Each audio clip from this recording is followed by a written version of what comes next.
morning. Good morning, everyone. I'm Gail Odier, she, her. I've been a member of our congregation since 2014, and I am so happy to be here this morning and happy to see all of you. I don't know, those of you that came to our talent show last night, wow, just amazing. It was so much fun. So it's such a great opportunity to see everyone in just a casual social setting. It was a ton of fun. Welcome to our service this morning. We are so pleased to have you here. We come together every week to ground ourselves, find a little respite from the crazy world we're all experiencing out there, and find that spark which rekindles our spirits so that we can shine for others in the week. If you are new here, welcome. Our minister, Mandy Goheen, is on sabbatical currently. We are pleased to have Jeff Krim speak with us today. He is a former attendee of UUCC during his teen years, and then found his calling as a Lutheran minister here in Chattanooga. He has given us much to think about in previous sermons, so I'm really looking forward to what he might have to say today. Grab my clicker.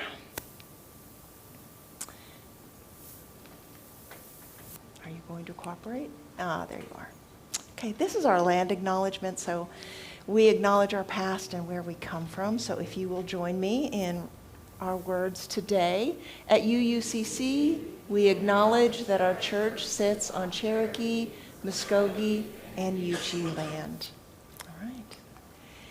Then I would love to do something a little different at the suggestion of one of our congregants.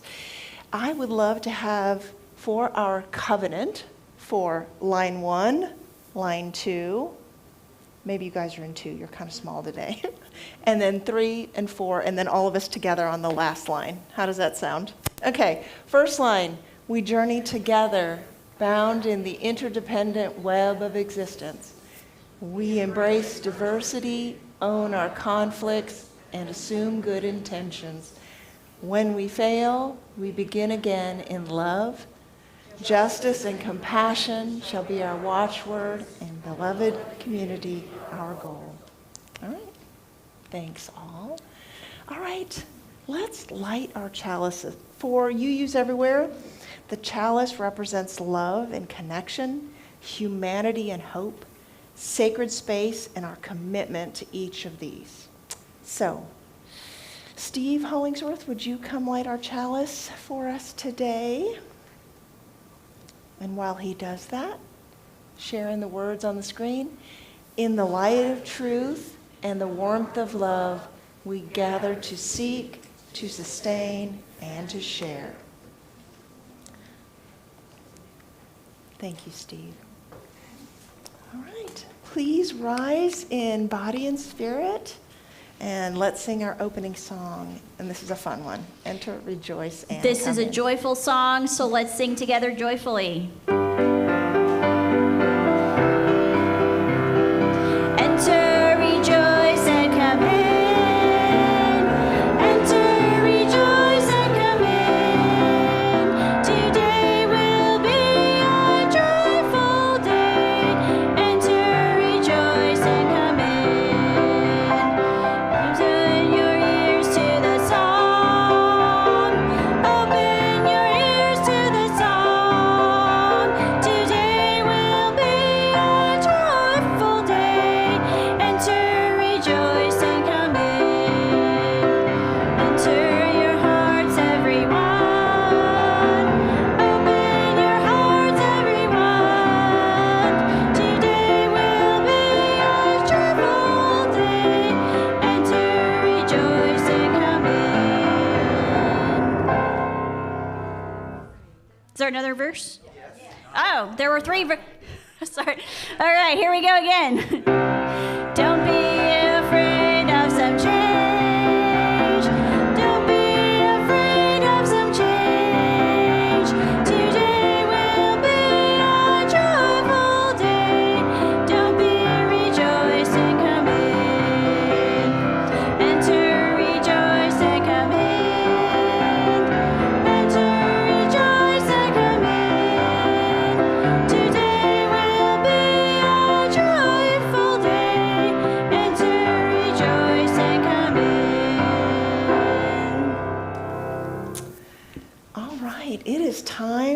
our children's story, time for all ages. Do any of our children want to come up and listen to our story?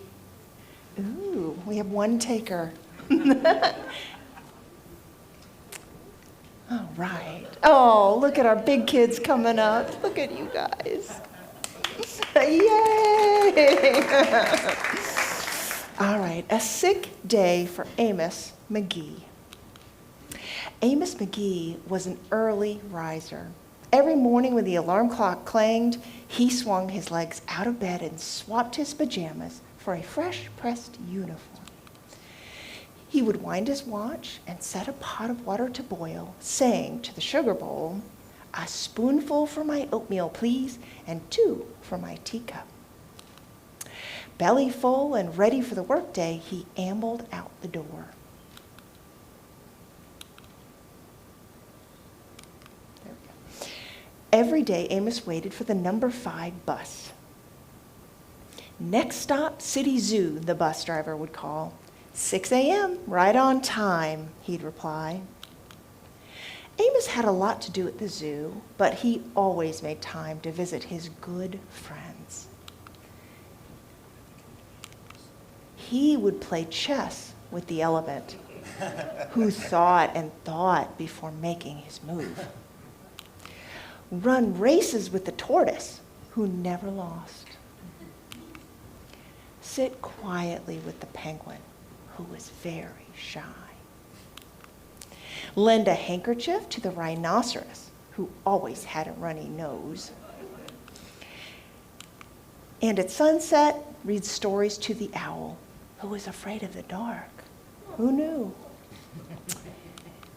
So one day, Amos woke with the sniffles and sneezed and chills. He swung his achy legs out of the bed, curled them back up again, and said, "Ugh, I don't think I'll be going to work today." Meanwhile, at the zoo, the animals waited for their friend. The elephant arranged his pawns and polished his castles. The tortoise stretched his legs and limbered up. The penguin sat patiently all by himself. The rhinoceros worried that his allergies were worsening.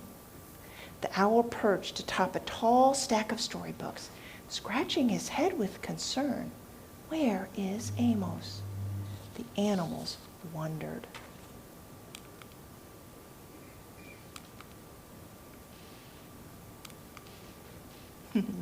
Imagine that bus driver. Later that day, "Hooray, my good friends are here." The elephant prepared a game of chess. Amos thought and thought before making a move. "I'm too tired to run a race today," said Amos to the tortoise. "Let's play hide and seek instead." The tortoise hid inside his shell. Amos hid beneath the covers. Amos yawned. "I could use a nap." The penguin sat quietly, keeping Amos's feet warm. Achoo! Amos awoke with a sneeze. The rhinoceros was ready with a handkerchief. "I'm beginning to feel much better, thank you," said Amos to his friend. He swung his legs out of bed. "Perhaps we'll share a pot of tea." Amos wound his alarm clock. "It's getting late," he said. "After all, we have a morning bus to catch." So Amos said good night to the elephant, and good night to the tortoise, and good night to the penguin, and good night to the rhinoceros, and good night to the owl, who, knowing Amos was afraid of the dark, read a story aloud before turning out the light. All right. You are welcome to head off to your classes. Not you two. You have to go back to your seats.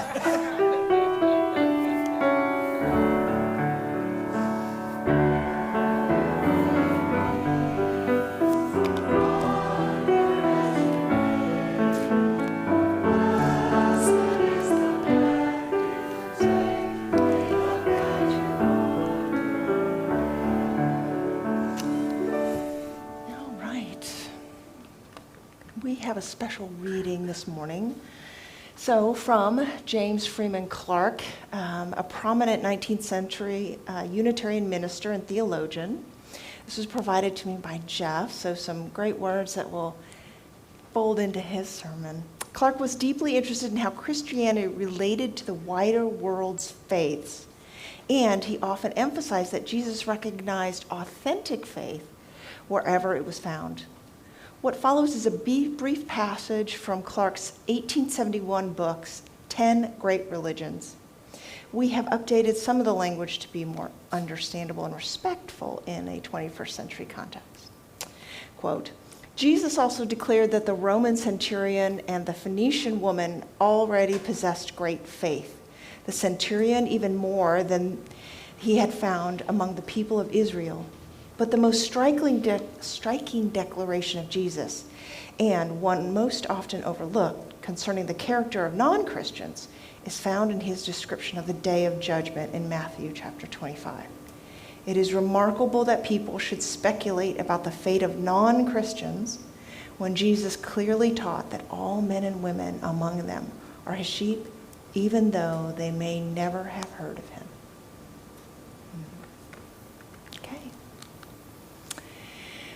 It's time for our meditation and candle lighting. If you will, settle into your seats. Feel your feet on the floor. Feel your hands in your lap. Center yourself. Close your eyes if you feel comfortable. Take a deep breath. Relax. Let this be a time of centering and shelter and rekindling.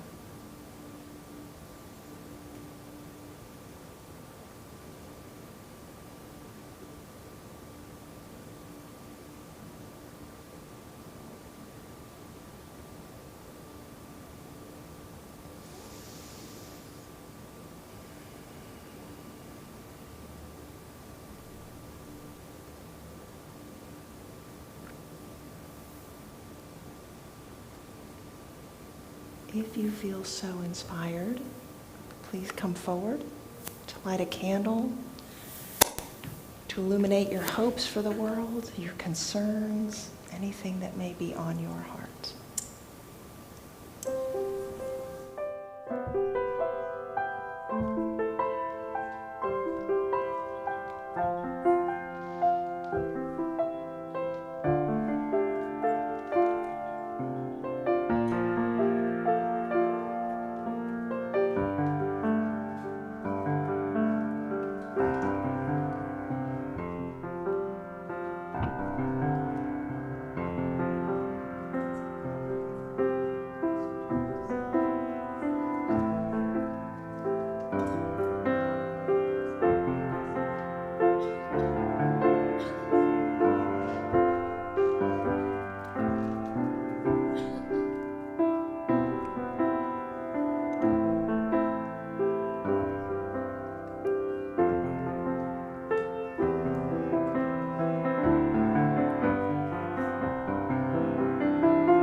We light a few candles for those joys and concerns unspoken. Now we have a very special performance by our UU Singing Circle.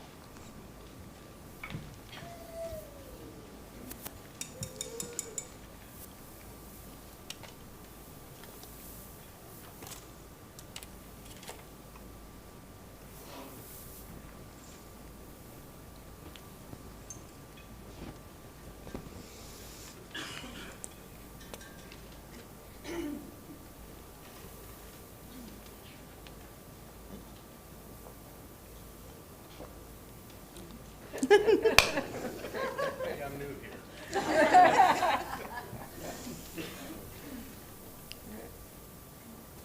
Good morning. Welcome to the debut performance of the UU Singing Circle.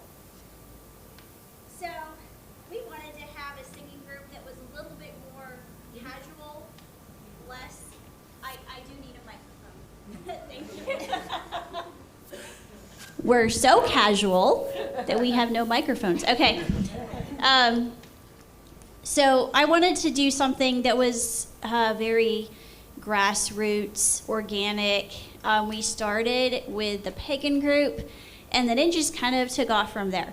So now we have whoever wants to join is welcome to join, and we sing in 2 parts.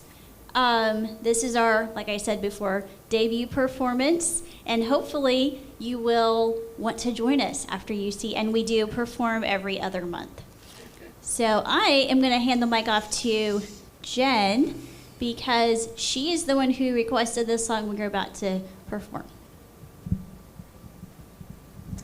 Thank you, Layla. I absolutely love being put on the spot, even though I knew this was coming like an hour ago. So since this was the first song, I literally looked at Layla in the eyes and said, I will absolutely join this if Rainbow Connection can be the song that we sing, and now we're singing it. But the reason I picked this, I think we can all agree right now, we're all in a very dark time in our lives. Some of us have probably lived through equally dark, but some of us haven't. And it kind of seems to be sucking a lot of the hope out of all of us, and this is a song about hope and still finding that part of you that can dream and love and everything else. So I think this was just a perfect song to pick for this reason. So yeah, there you go. Wait, oh, who's got it?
Lovely. Thank you, thank you.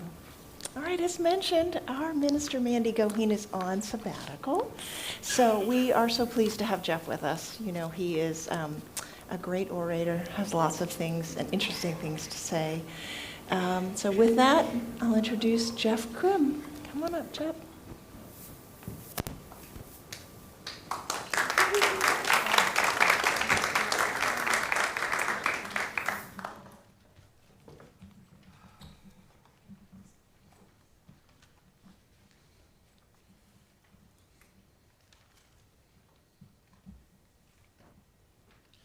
Good morning. I'm sorry that I came squealing into the parking lot on two wheels this morning at exactly 11 o'clock, but thank you. Ultimately, this is going to be a sermon about faith. Thank you for having enough faith to begin the service with the confidence that I would show up before I was supposed to be up here. But I need to take a second and shift for a moment. Because this sermon has, in the last 24 hours, taken on a new poignancy for me. Yesterday, I received a phone call from a seminary classmate in Indiana of Chris Sittler, who he was a year ahead of me in seminary, but we instantly became good friends. And he's about 10 years older than I am. And one of the side hustles that I had for making a little extra money when I was in seminary was babysitting his children. At the time, he had a son who was about 5 years old and a daughter who was about 3. His son has since transitioned, and we came to know her as Joy. But Chris called me yesterday and let me know that night before last, Joy took her own life. And that brings everything we do here this morning and everything I am about to say into a very different focus. First of all, prior to this wonderful performance by the UU Singing Circle, if I say, who sang Rainbow Connection, what is the correct answer? Kermit the Frog. Okay, and that's kind of funny, but think about this for a moment. When we sing that song or hear that song as adults, that song becomes aspirational. It becomes about a place where we know that we're not, but that we wish that we would get to, right? That's what we all heard this morning, right? Why did it make so much sense to us as children? As children, we got that song as being about the world that we thought we were going to grow up living in.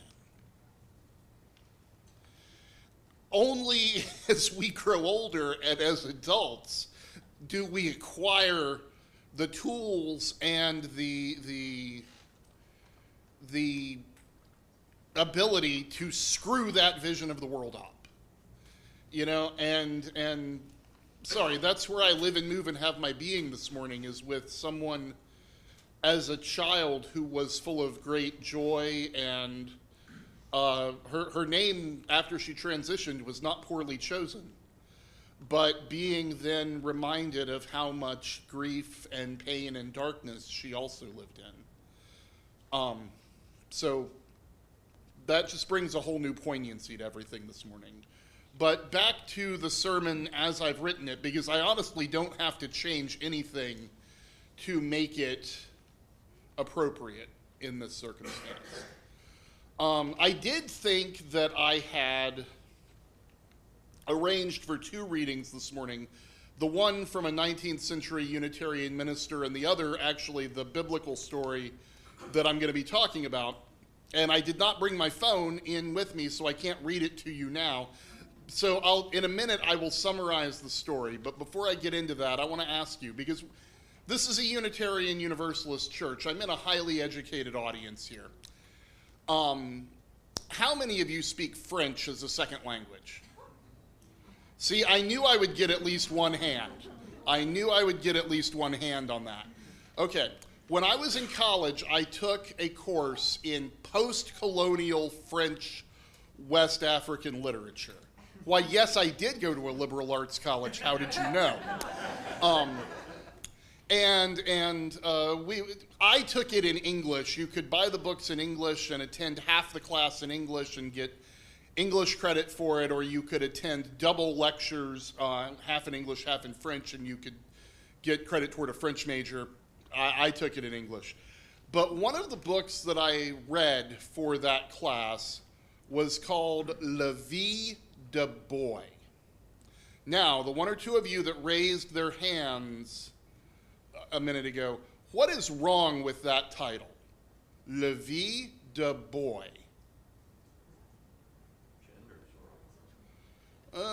You're close. There's a word in there that's not a French word. Oh, I heard genders wrong. I didn't hear. Oh, okay, yes. Absolutely. Boy is not a French word. And that, in English, in American editions of the book is titled A Boy's Life. In British editions of the book translated into English, the title is simply Boy with an exclamation point. In colonial French, boy, the English word boy, was borrowed into the language with the exact same sense that it carried in pre-desegregation Southern English. Everybody on the same ballpark now? That meant the same thing in 1930s France that it meant to my grandfather, okay? And I want you to hang on to that for a second, because now we're gonna retreat into literal ancient history, and we're gonna find out that there may be a little more resonance to that. So the story that I'm here to talk about this morning is one where Jesus heals a person in the household of a Roman centurion. And I'm being deliberately vague about the way I'm phrasing that. You will usually find it's in Matthew's gospel, and if you look through, you'll usually find it with a subject heading that says the centurion and his servant, or the centurion and his slave.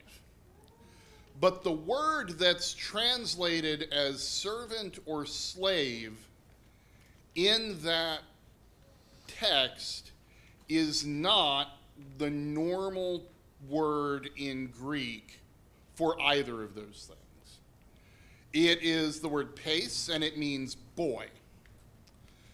But it's not even, it's not even exactly the same word. If you were translating me into Greek and I were speaking to my son and I were to say my boy,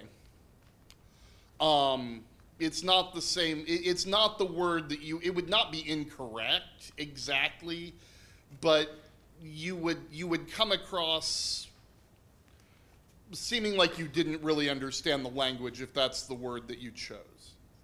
So the situation in this, between the centurion and this person in his household is pretty vague by modern standards. It's one of these places, and there are far more places like this in biblical translation than you will get most pastors to admit, where we kind of look at it and we squint at it and we go over to this side and squint at it from this side and we squint at it from this side, and then we look at each other and go, well, I think it could mean this, and you go, yeah, I get that, it could mean that, but it could mean this over here. And finally someone says, okay, let's just punt. And that's what they do.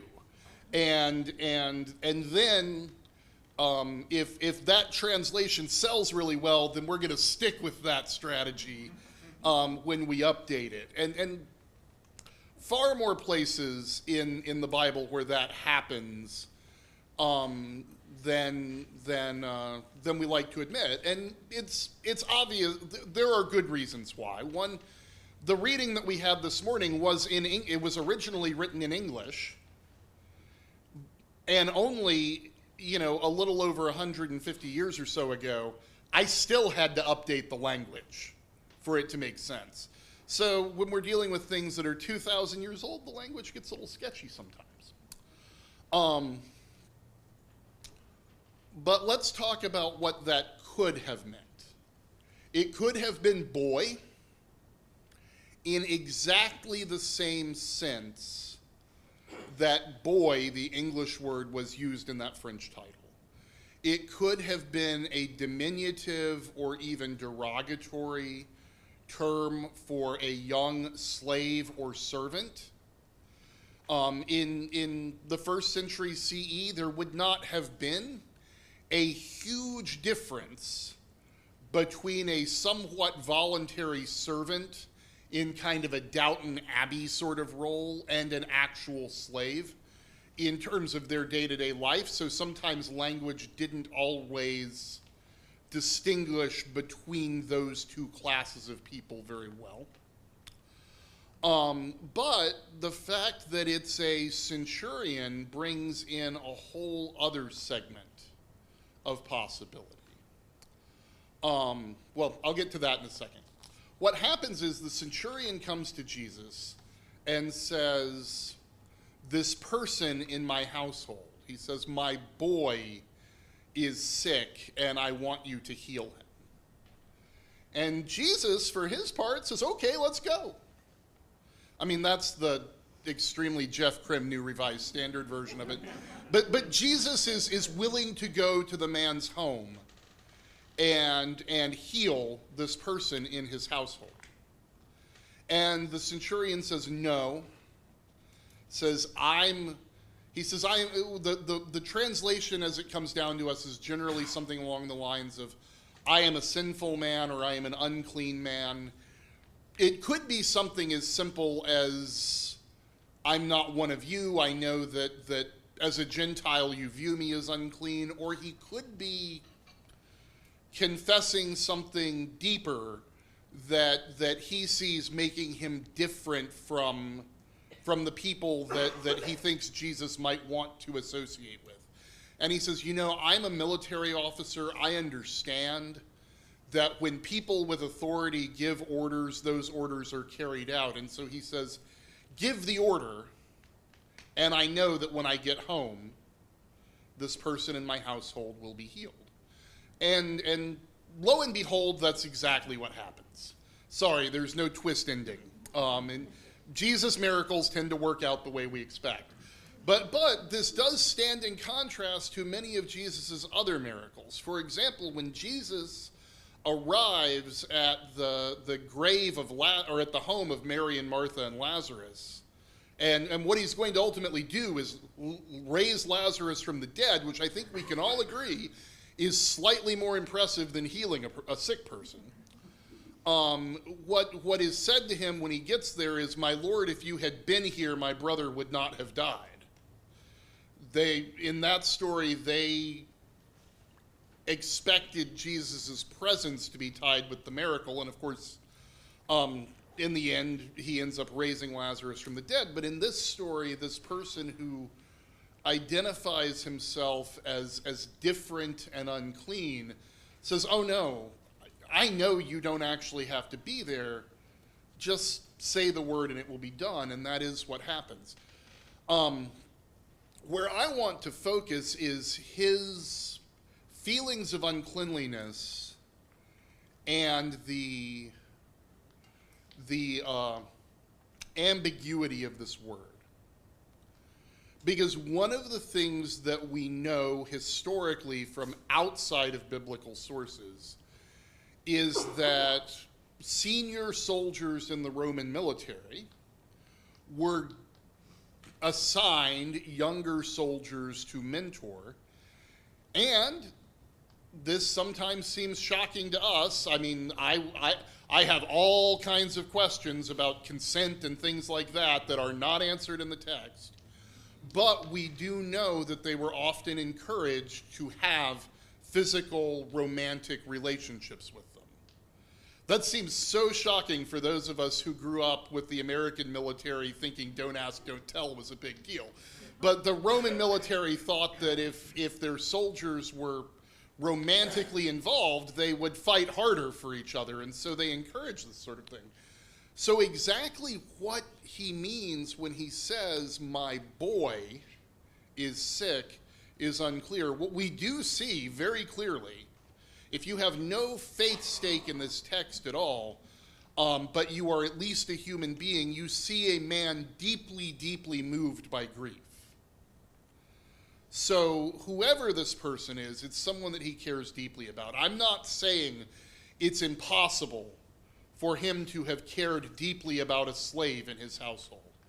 I am thankful that that is not a relationship that we have firsthand knowledge of in our society today, but as misplaced and as twisted as it might be, I'm not going to deny that real familial relationship bonds, as bizarre as they were, might develop between an owner and a slave. I'm also not going to deny something that is a little closer to home, that people who work in our homes over long periods of time, or people, you know, a lot of us have favorite restaurants where we have sort of people who work there that we develop emotional ties with, or shopkeepers. You know, I'm not saying those things couldn't inspire huge amounts of grief, but there is something there of real depth. And so it is entirely possible that this is a man coming to Jesus, seeking healing for his lover.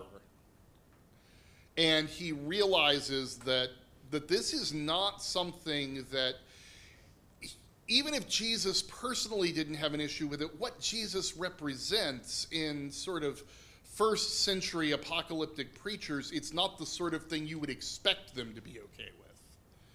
And so it also explains his no, you know, don't come to my house, my house is unclean, you know, but have pity on me and do this thing for me. And that's another place that heteronormative readings get in the way. We only traditionally allow ourselves to read that as being about a servant or a slave, because unless it's unambiguously a love or sexual relationship, then we can't possibly consider that. Although it does explain the depth of the grief. It also unlocks a whole other level to Jesus' acceptance of this man. Because I think all of us could accept that in the first century, Jesus would have overlooked boundaries about Gentile versus Jew or Roman versus Jew and gotten over those and helped this man. But it's consistently been, I know it's not a challenge here in this room, but in many rooms that I preach in, it's consistently been a challenge to say it's possible that Jesus would have overlooked that this man was gay and healed his lover. And that's what we have to be careful of.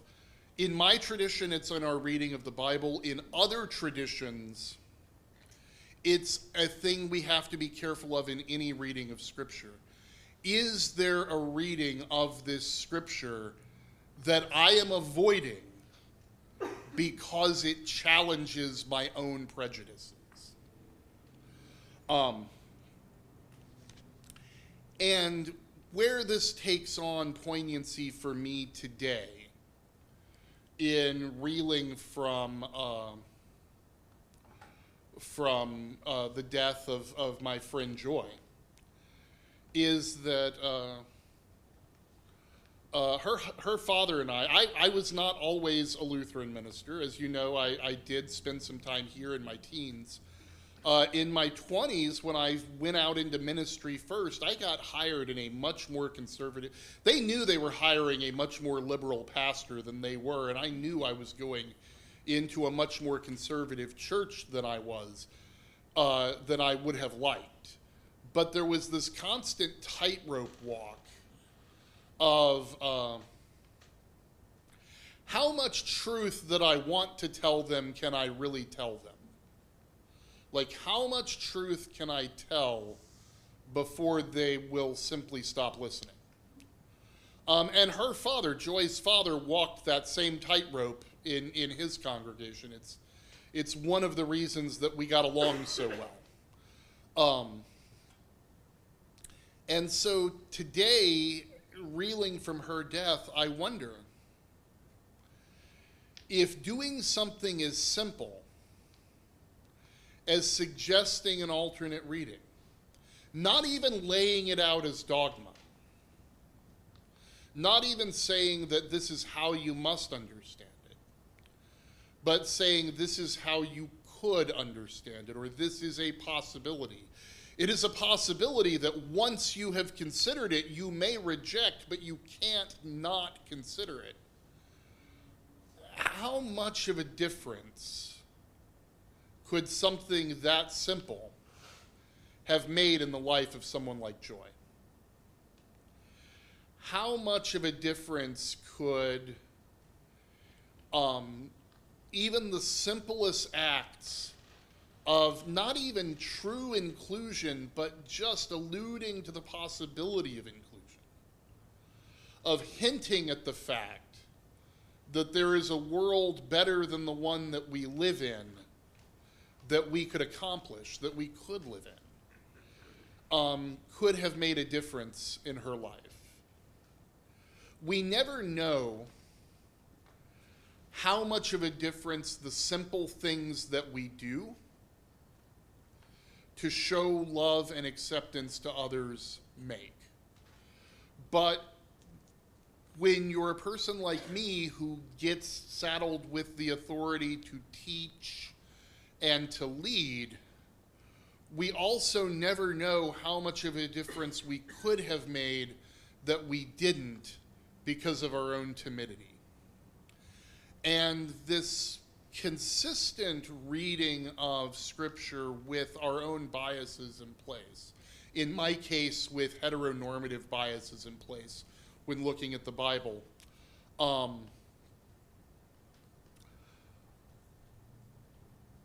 leads to that kind of timidity where there might have been an act of love or an act of kindness that we could have engaged in, that could have made a difference but didn't. You could read this same passage a different way and do the same thing for a different reason. You could read the centurion as representing rigid, authoritarian, almost fascist power structures. In fact, he literally represents a fascist power structure.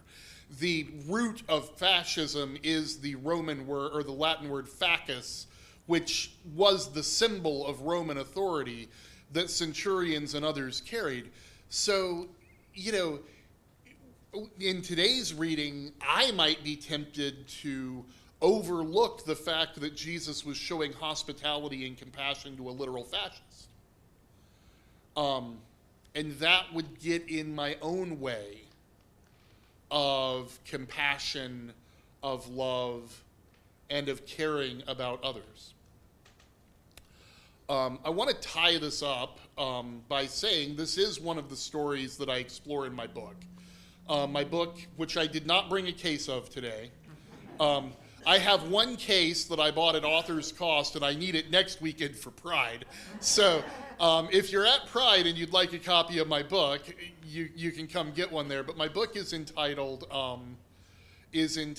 Queering My Religion, Biblical Stories of Queer Love in the 90s. And it answers two questions. One, are there queer stories in the Bible? And it answers that one pretty quickly. It says yes. And number two, it said, well, what if they listened to Nirvana? And because what I do is I take the stories and I reset them. Ironically, in the town where Joy's father and I went to seminary, a thinly veiled version of the town, and in the 1990s. So if you If you like queer stories and you miss Nirvana on the radio, you'd love the book. And I'll make a deal with you. Normally the book is $5 for the paperback, $10 for the hardback. If you come by my booth at Pride and you tell me that you put an extra $5 in the plate on Share the Plate Sunday, specifically on Share the Plate Sunday, I'll give you the book for free.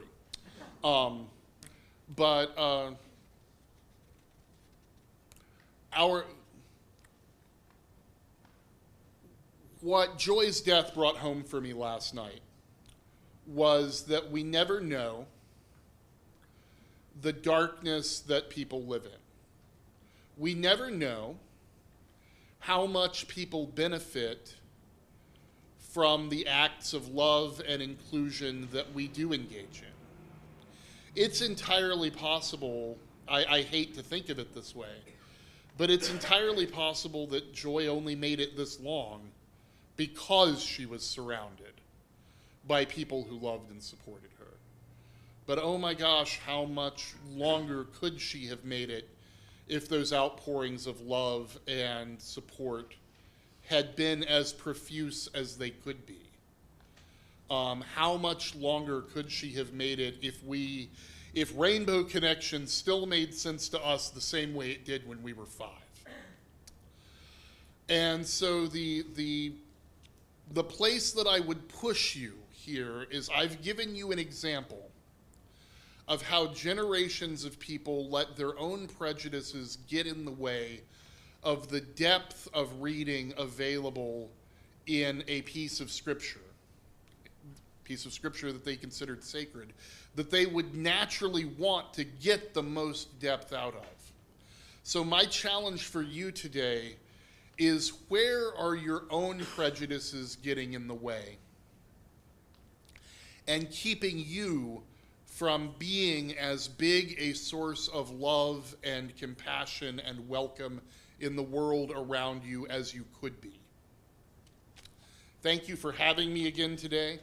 Again, I will be around after church. I think I'm still on the schedule for at least a couple more times. If there's a topic you'd like to have me talk about, let me know. People just keep saying, we like the way you talk about Jesus.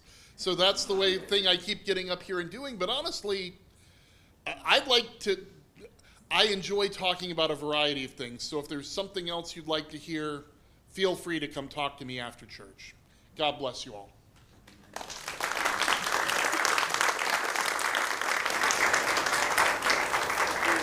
Thank you, Jeff. Okay. All right, we now have our social justice moment. Judith? Here. Good morning, Judith, she, her. It's been a week, hasn't it? It's been a week. So I have a couple of things, and thank you, Jeff, for talking about fascism. I was told a couple of weeks ago when I was standing out that because I had a sign about fascism that I had blood on my hands. And, I've thought about that. And I want everyone to be very aware of what's happening right now, because as a UU, as a longtime UU, it's important for me to speak the truth. And if I perceive that fascism is happening, I feel that it's my role to help others to at least consider that it might be happening.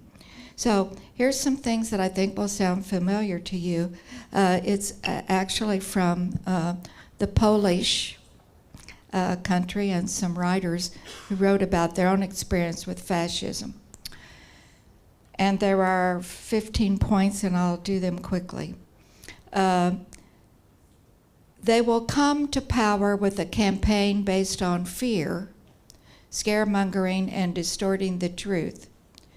Remember, gaining power through a democratic system does not give them permission to cross legal boundaries and undermine a said democracy. They will divide and rule. Don't let them divide you.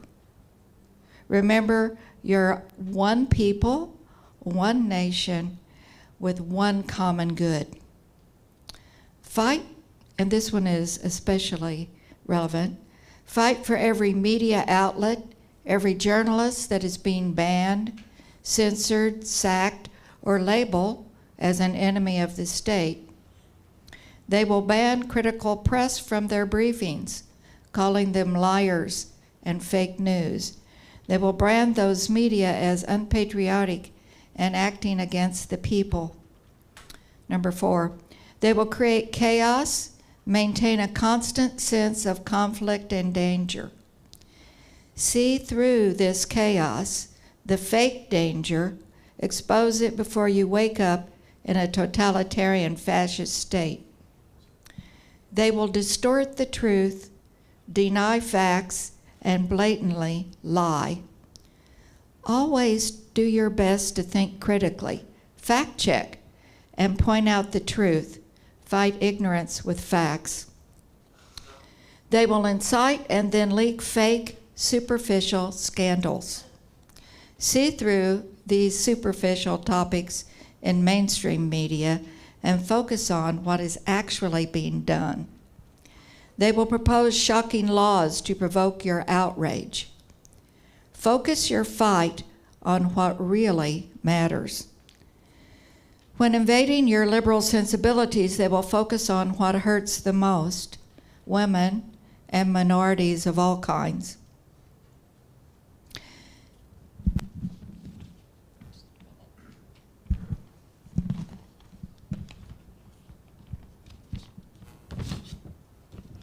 They will try to take control of the judiciary. Number 10, they will try to limit freedom of assembly, calling it a necessity for your security. Oppose any legislation attempting to interfere with freedom of assembly for whatever reason. They will distort the language, coin new terms and labels, repeat shocking phrases until you accept them as normal, and subconsciously associate them with whom they like. Fight changes in language in the public sphere. Remind and preserve the true meaning of words. They will take over. Oh, sorry. Thank you. They will take over your national symbols, associate them with the regime, and remake them into attributes of their own power. They will try to rewrite history.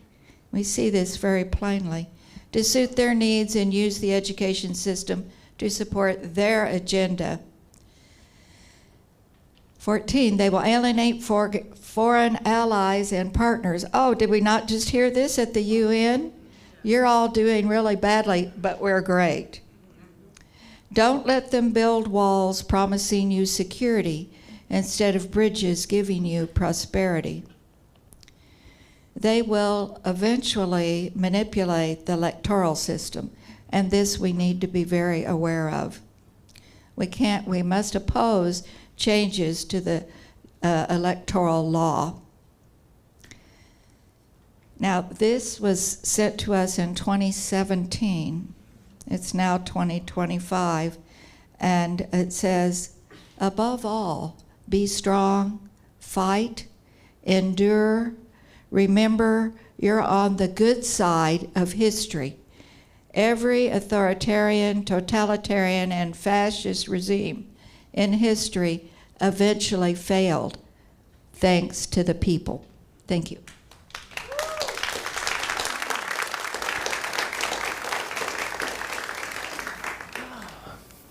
Goodness. All right. It's time for our offertory. The offering we take each Sunday isn't just a stale habit. It's an opportunity to recommit to this place and to these people. Our offering is an affirmation of yes. So when we give, we say yes to something we value. Our gifts are freely given, and may we say yes to the values we hold dear in this special place.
received.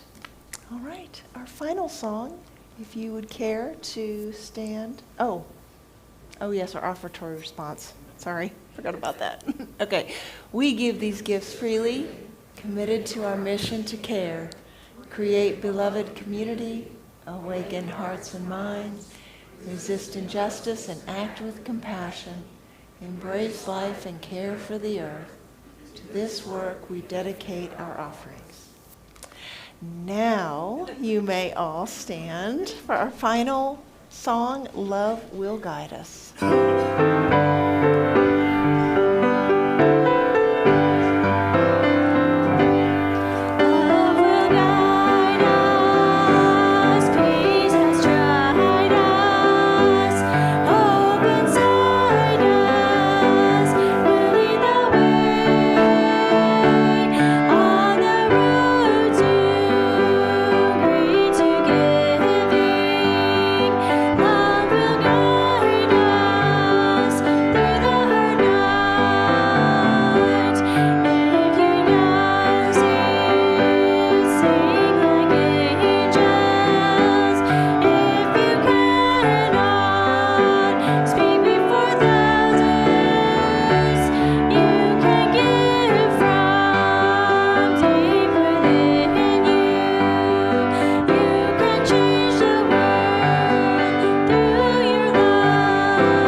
So what?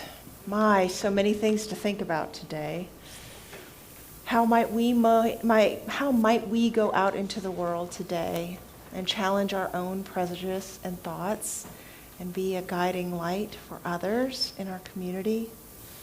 Looking out on the back of your service today, Jeff asked the question, looking out from your own spiritual center, who is the other to you?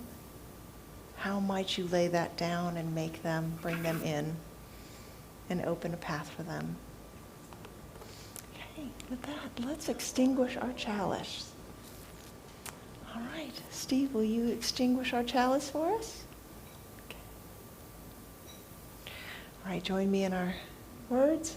We extinguish this flame, but keep the light of truth, the warmth of community, the fire of commitment. These we carry in our hearts and share with all the world. Thank you, Steve.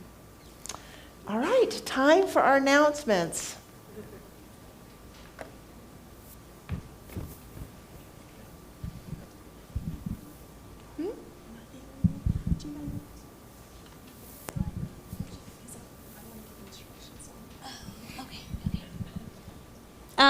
Big shout out to everybody who got up here and sang with me today. Thank you so much.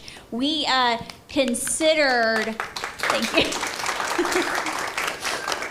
we considered doing it like flash mob style and, everybody just kind of standing up, but we decided we wouldn't be able to hear each other very well. So we had a lot of fun this morning. Jen brought muffins. We called them singing muffins, but they didn't sing anyway. So...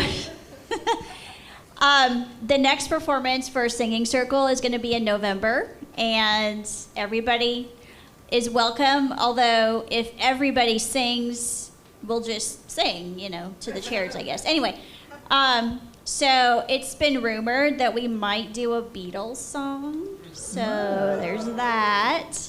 And the way the rehearsals work is performance is the second Sunday of every other month. This month was an anomaly. It was September, so the next one's going to be November, but it'll be the second Sunday in November. We have 3 rehearsals, which includes the Sunday of performance plus the 2 preceding it. Hopefully that makes sense. And if you have any questions, you can always email me at music@uucc.org.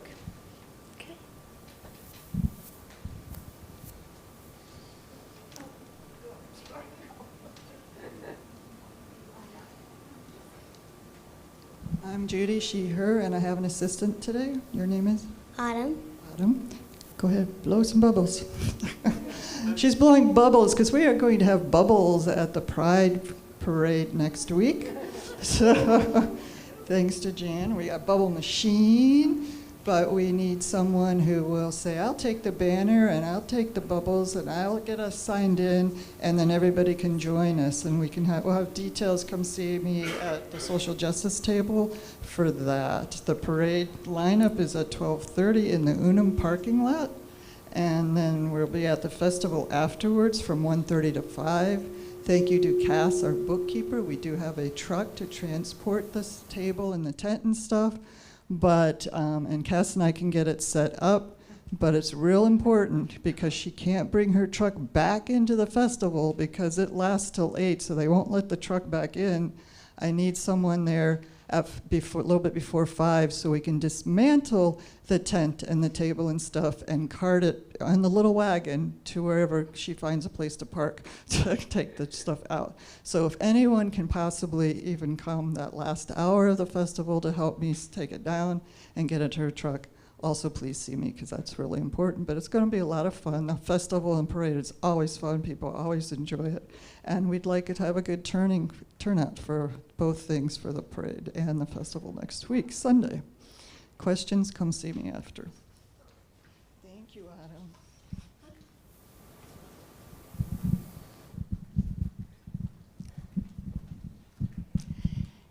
Jan Brooks, my pronouns are she, her. I'm a member of the Religious Ed Committee.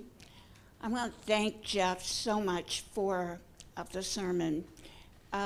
It's a segue, I wish, to a service we're going to have in November on banned books.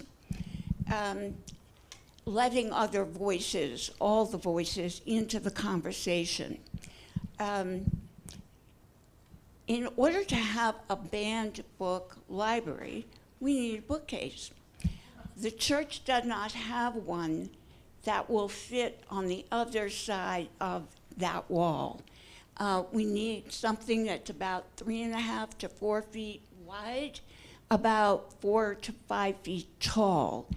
And so if you have something in your garage, something that you want to replace with something else, the church could use it. If it's tattered, that's okay. We can paint it. The other thing, of course, is that we will need some books for this bookcase. And I have several lists. I have included the books that I've donated. I know that Wendy Sapp is going to add others. If you have books, not just that you like, but books that have been banned, and Jeff probably knows, the oldest banned book in the world is the Bible. So that could be donated. Thank you. Thanks. Hi there, my name is Peter Elvin. I go by Chief or Captain. Sorry. Anyway, 2 little announcements. If you believe in No Kings, there's a No Kings Day at Miller Park on October the 18th in the morning. We're not sure exactly the time, but please, be aware of it. Oh, 9 to 11. Okay, thank you. All right, and the second announcement, this is a sponsorship of the League of Women Voters in Chattanooga. Anyway, it's about the public media, something that Judith was alluding to earlier. Anyway, as you may be aware, the government has cut $500 billion from the public media. I cannot imagine not having public radio or public television. I just can't think about it. Anyway, the speakers are Bob Corking, he's the manager, and Susan Lazenby of WTCI, thank you. Anyway, this is a free talk. If you just register, it's at the Chattery. It is downtown on Broad Street. It is next to the AMC Theatre. Anyway, please come. It's on October the 5th at the Chattery at between 4 and 5:30. So it's a wonderful thing to come to. Thanks. Anybody else? Oh, sorry.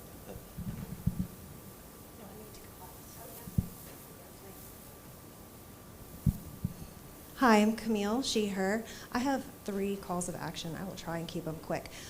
Saturday, between 12 and 4, I believe, there is the Family Pride Field Day at St. Elmo Park. So if you have kids, come and bring them. If you don't have kids, come have a sort of sit-in on the sidewalk to keep those who don't want them to have a Pride Field Day from harassing them. So I think we all know how to occupy space on a sidewalk.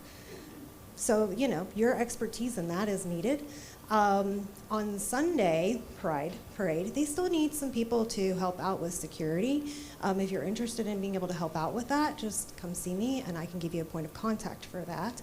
The other thing is, Judith, would you mind holding this for me so I can look at my notes so I don't talk in a circle?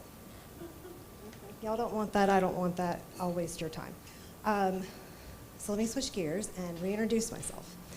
My name's Camille, she, her, and I am an autistic adult. And I'm also one of the organizers behind Chattanooga's brand new Autistic Pride movement. We are only 4 days old, but we're already marching. We've secured a spot in the Pride Parade for Sunday, and we're showing up to say something simple and radical. I'm sorry, I've lost my spot. Autistic people have always existed. We live full lives. We experience joy. We contribute to society. Sometimes we even pay more taxes than billionaires. We also give powerful sermons, and we are proud of who we are. That shouldn't be a revolutionary statement, but in this political climate, it is. Autistic adults are constantly erased and pathologized and treated like a footnote, and we're here to change that narrative, and we need your help. Here's the call to action. If you're walking in the parade, if you're just attending the parade, if you're hosting a booth or anything like that, if you would let me give you a sign to carry, that would be fantastic. I can make it half that size, I can make it twice that size, or just one to sit on your table. You don't have to join a new group or memorize talking points or know how to argue pseudoscience. Just carry a sign. Just stand with us. One sign in many places is louder than a float, because even though we've been given a spot in the parade, I have no idea how I'm going to fill it. We've already teamed up with several queer communities over the past few days, Yes Days, and they are welcomed us with open arms. We've got permission, support, and solidarity, and now we need visibility. We could not pass up the chance to make our first announcement at Pride for several personal and historical significant reasons. I'll be around after the service for you to place an order for your sign, as well as answer any other questions about the other 2 things that I talked about, or just chat, and I will try and stay as long as I can before I vanish like a cryptid in the night, because I get sensory overload, because I am already very tired, started a movement in 4 days, tired, but I'm here, and I would love your help. So let's make Autistic Pride visible, and let's make some good trouble. Thank you.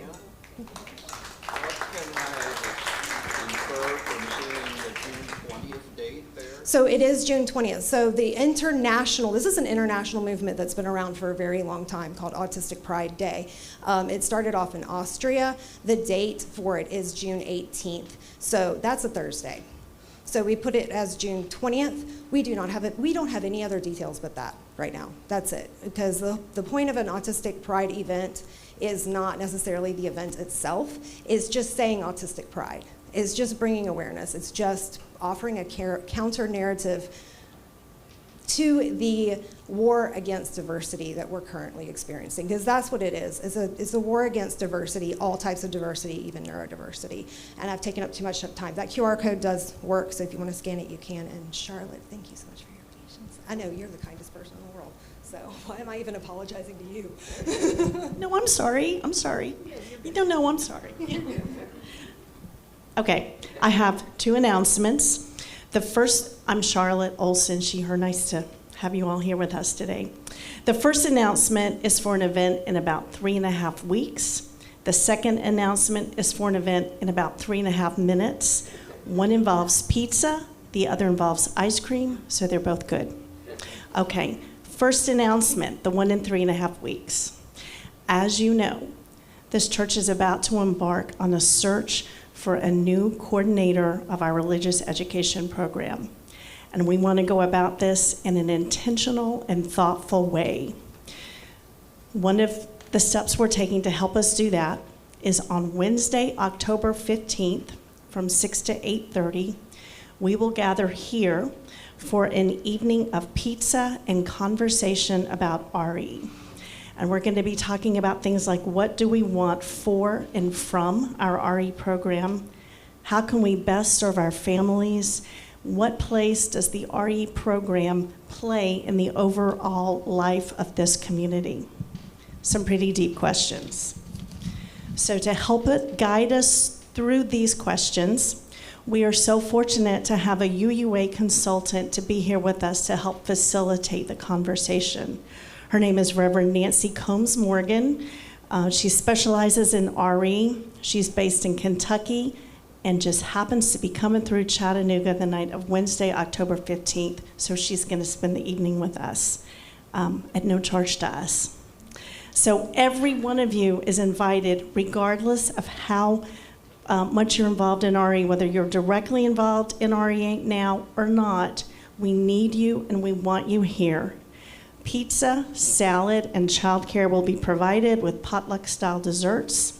We will be talking about this more in the coming weeks, but please mark your calendars for Wednesday, October 15th. Thank you. Second announcement. Today is our annual committee fair and ice cream social. Perhaps you've noticed the tables set out along the walls of this room. After this service finally ends, we will invite you to head out to our fellowship area to get ice cream. Our committees will set up their tables with information about their committees and various ice cream toppings. So after you get your ice cream in there, bring it back in here, help yourself to toppings of your choice, find a committee you'd like to learn more about, and maybe even sign up. You can eat your ice cream in here, out in the fellowship area, or I am excited to announce on our side balcony, which is through that room and to the right out the door that has been opened. We have tables and chairs out there. It is a delightful 76 degrees in Chattanooga right now, and there is nothing better than ice cream al fresco.